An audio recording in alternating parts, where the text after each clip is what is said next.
and new technologies, and the learning more about the universe itself, and the fact that countries can work together as we are now in the International Space Station.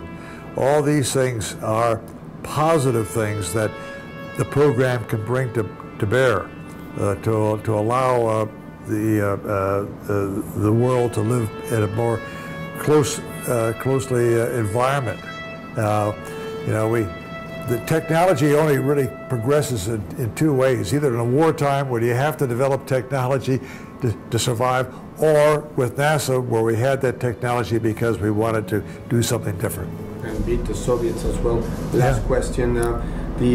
Mexico and about half of the countries of Latin America are celebrating their bicentennial year, and President Felipe Calderón has just ordered the commencement of a new Mexican space agency concentrated on perhaps becoming parts of the southeastern Mexico into a platform as closest to the equator it is, perhaps expanding space tourism, more of a private sector combined with the government sector in order for the exploration of space. And people in Mexico, just as in the United States, have economic problems, needs on healthcare, needs on the education, and the brief history of Mexico's space is very, very little. As you, as one of, if I'm not, that you inspire a lot of the creators of this Mexican space agency, what do you tell them from your experiences? What is a good word of advice of a program that is not yet marked its legacy, and that it needs credibility, and it's facing enormous challenges ahead, just as you guys did back in the 60s? Well, I think that if the people in Mexico want to have, as part of their legacy, a space program that can also, be one of to explore space as we know it, to put up things for Earth resources, to look back at the Earth and learn more about the Earth, or just in a space tourism, because there's a lot of entrepreneur-type vehicles in this country that are being built that could be launched down in Mexico, because there's a very good spot down there. If you're going east, you're just about at the equator, and it would be a very good spot for a launch site. And I think it would enhance the overall economics of Mexico.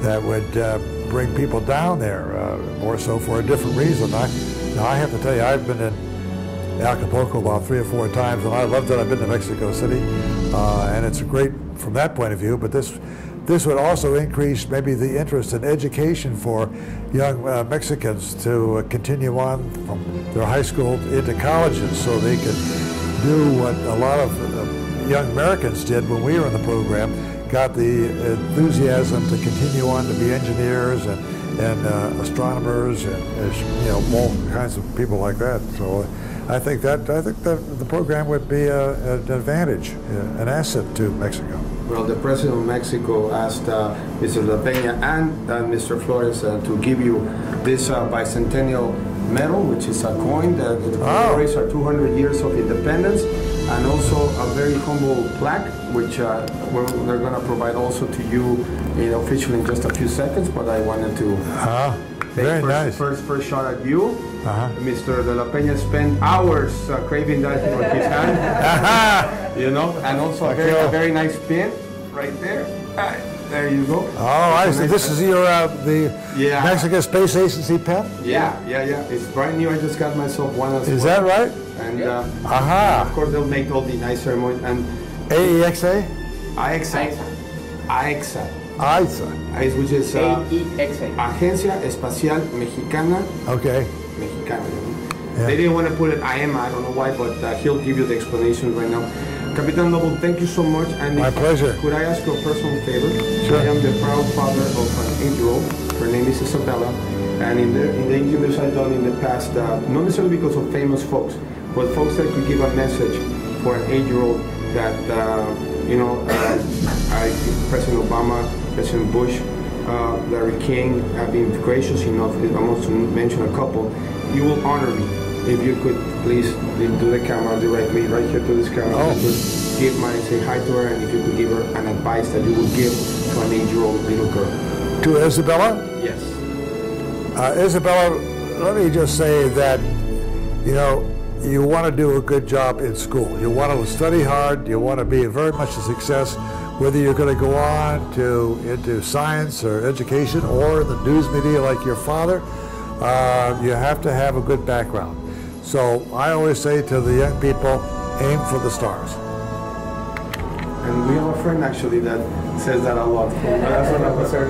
Captain Lovell, thank you so much. I really appreciate it. My pleasure. And it's an honor. This is really, I think I've been a reporter for 5 years for this moment, sir.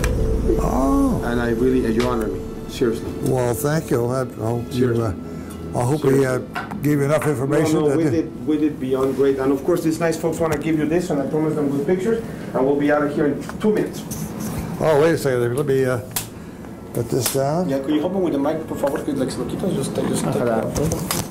It was very hard to fight with bureaucracy, but we already have a space agency, and we wish to ask you if you can give us a message for my team and to the young people of Mexico, because you are an example that can inspire a lot of generations.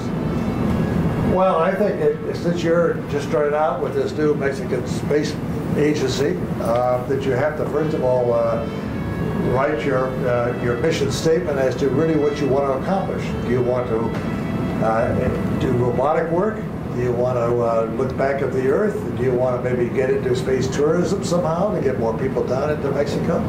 I don't think the cost of doing that is so high. We have 2 companies now that are going to be involved in suborbital flights, and maybe they'd want to go there because it'd be a lot better than maybe there's some that are going to actually have space, Earth orbiting type space tourism. But those are the things you got to shoot for. And once you set your goals, then you got to get your plans. And then there's probably a lot of politicking that you're going to have to do to find out whether there's any money involved that can help you out.